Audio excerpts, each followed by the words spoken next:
happened. Do you know we're inducting Lary Tafoya to the Arizona State Hall of Fame? No, I didn't. You didn't know that? Maybe I've read something about it. You read something about it? Maybe in there. So, I know I didn't get no testimony from you. Maybe you'd like to say a few words. He's a good boy. He's a good boy.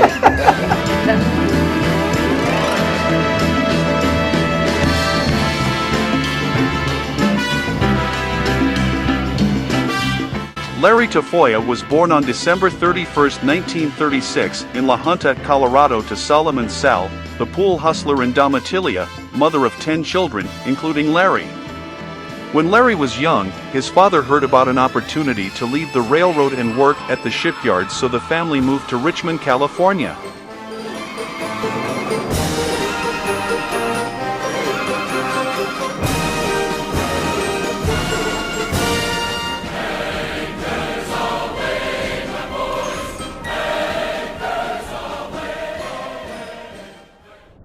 At the age of 14, Larry was labeled as a troublemaker and was sent to New Mexico to live on a ranch until the age of 17, at which time he went into the Marines on a forged birth certificate.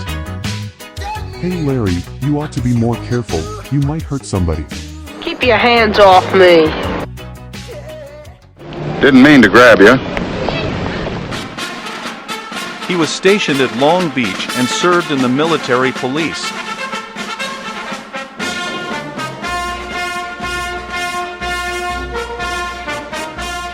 And then my father said he would change the birth certificate for me so I could get in the Marine Corps. I don't think he wanted me to come back home. He changed it very plainly. You can see it on my birth certificate where he crossed out the 5 and put in the 4, maybe 16. At the age of 19, he left the Marines and started working as a bartender at his brother's bar named Footsieville in Los Angeles.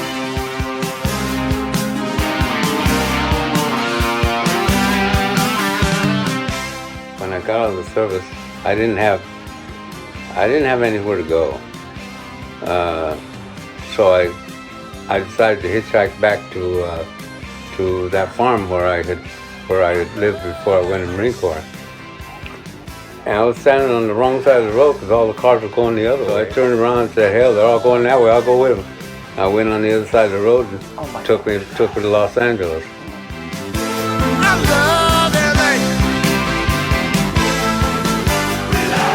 Larry, congratulations. Keep up the good work. And I'll beat you next time.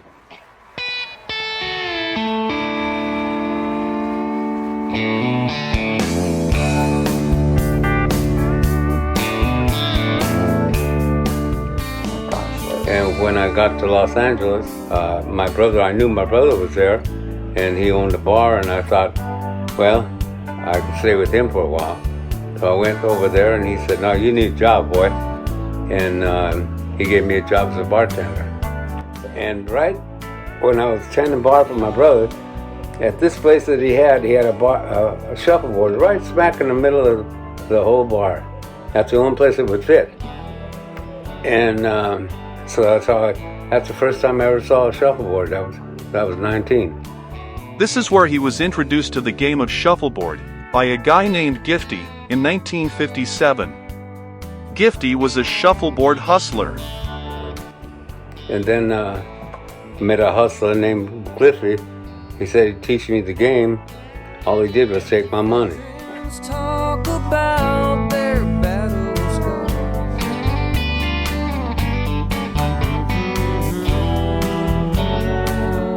I love this bar.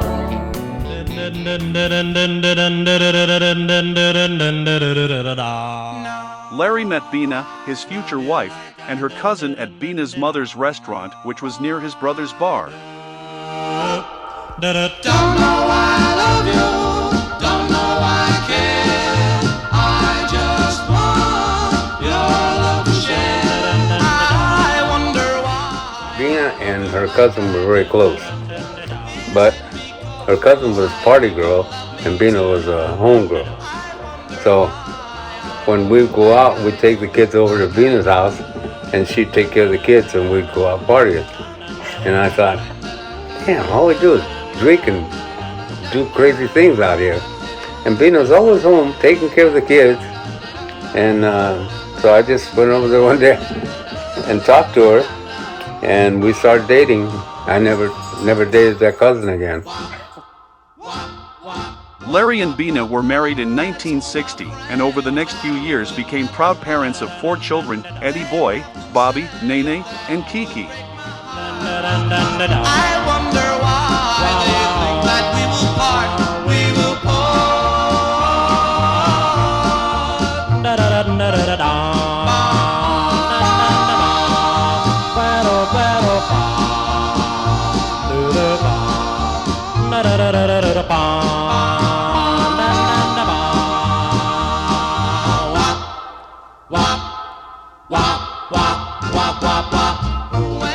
Larry and Bina lived throughout Texas as Larry continued his career traveling around the Southwest opening shoe stores.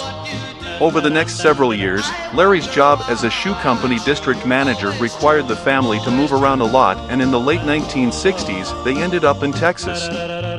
This is where Larry met Billy Mays and started playing on his team. Larry was thrilled to play with such good players. The team took a first place in a league. Larry was really thrilled because that was the first time he had ever won anything playing shuffleboard. Well, it's 1 for the money, 2 for the show, 3 to get ready. Now go, cat, go, but don't you step on my blue suede shoe. Well, you can do anything but stay over my blue suede shoe. Well, you can knock me down, step in my face, slander my name all over the place. Well, do anything that you wanna do, but honey, lay off them shoes and don't you step on my blue suede shoe. Well, you can do anything. In 1974, when Beanie came with Larry to Phoenix on one of his trips, they decided to stay and moved the family here. Shortly after, Larry started playing at the Flame on 16th Street, where he met Bill Williams and Bobby Lewis and started playing league. Larry and Bobby Lewis also started the DB League in the West Valley to promote the game to new players. They would set up a board in the bar and set a team to join the league. No, wherever we put in a board, we would always make sure we stayed the night and played with them. So people would get acquainted with the board, how to play it and whatever. And they had to teach them how to wax a board and take care of the board, things like that. So we'd spent quite a bit of time there after we found a place to put in a board. Yeah, you had to teach them how to take care of the board, how to put the wax on. You don't, whatever you need on it. I was living in Phoenix, but my work was in Dallas, and my job was opening stores up in Dallas and San Antonio. And when I went there, I found a place, an ice house. They told me, you go down here, you find this ice house. It belonged to Brenda Moore. And so I started playing there. And Brenda had 2 teams in the league.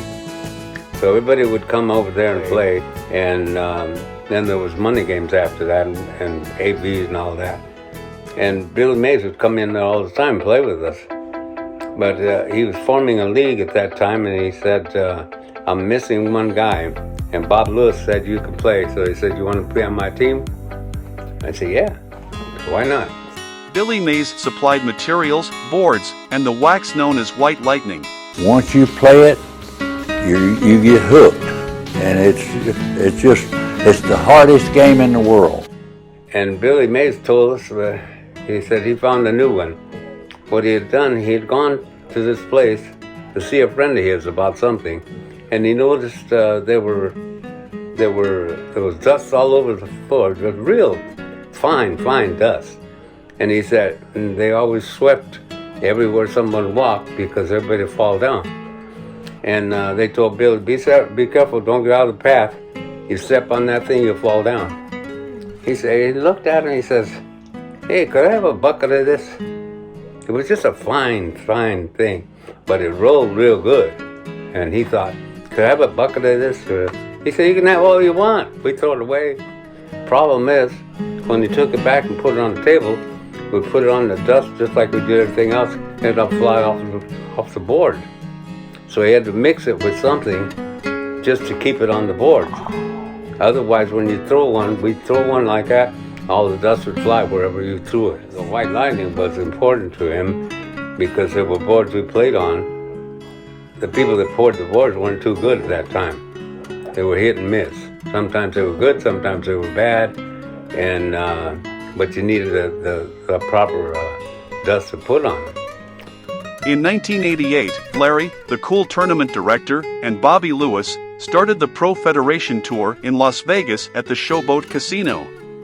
In 1988 through 1991, the events were moved to Phoenix Land. The name was changed to the Great Arizona National Open, which took place in Phoenix at various locations throughout the city. The first Arizona Open was held at the Dunes 2, with standing room only, on March 18th through the 20th, 1988. There were quite a few well-known players there, with 38 signed up for the singles and 19 teams in the doubles, all battling for the share of the $14,000 pot. With the tournament being such a great success, the second Great Annual Open was held March 16th to 20th, 1989 at the Howard Johnson's Plaza. The third Great Annual Open was held April 4th through the 8th, 1990 at the Holiday Inn Financial Center, and the fourth Open was held March 27th to 31st, 1991 at the Econo Lodge Airport Central Hotel. Larry is very much well-deserved of his nomination. He's a great player. He will teach you. If you ask him, he'll be more than happy to show you and give you advice on the game. Larry has served in many capacities with the Arizona Shuffleboard Hall of Fame. He was among the first to be appointed as a lifetime member of Nomination Committee in 1998 and continues to serve on that committee for 24 years. He also was subsequently elected by the Arizona Shuffleboard community to the board of directors and willingly served in several positions for several years. In conversation with Larry's family and in looking at his moments and pictures, it is apparent that Larry has always had a desire to help the less fortunate. His work for Habitat for Humanity extended many years, building houses locally and clear to Cambodia.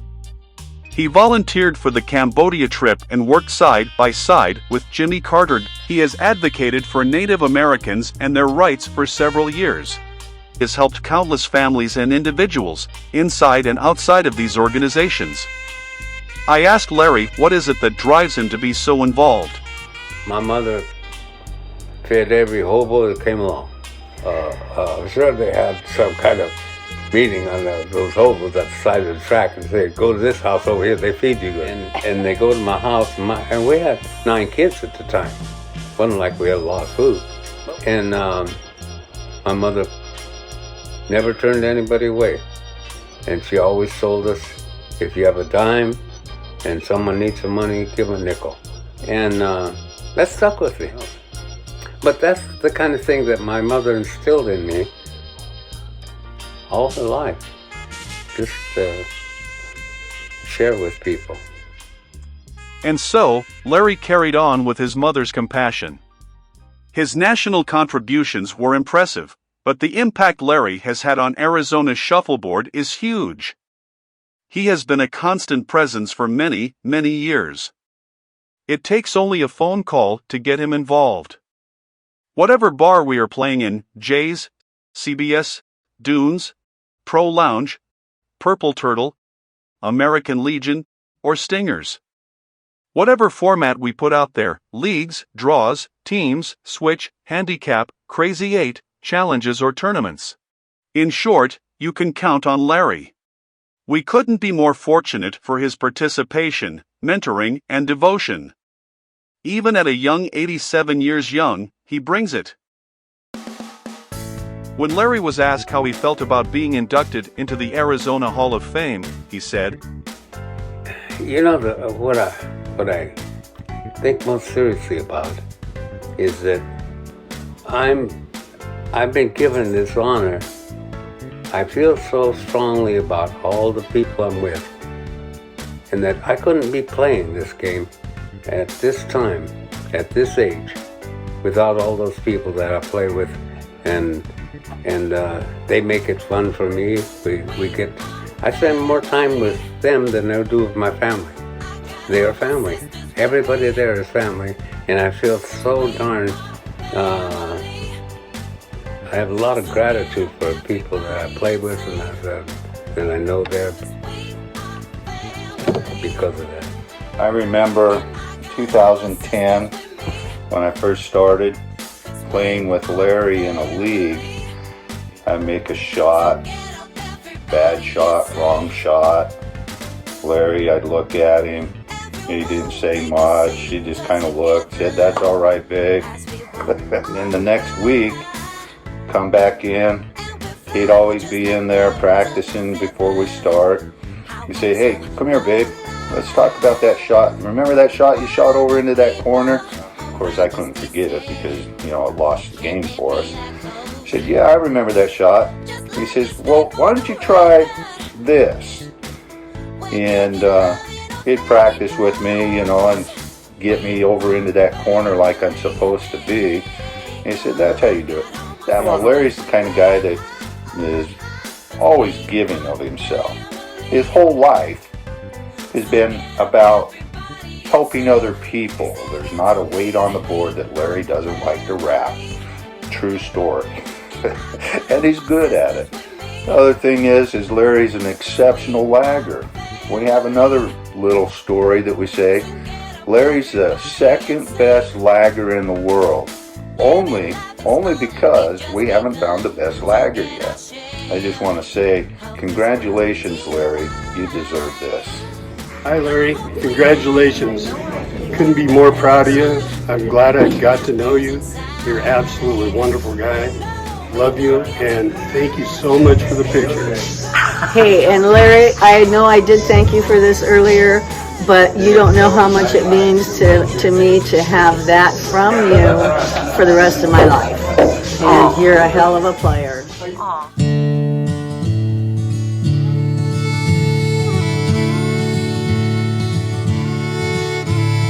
Wish I was riding a steam train right out of the pages of time, down through the old roaring 20s for the fall of 1929. Back in the heyday of railroad, before airplanes fluttered and...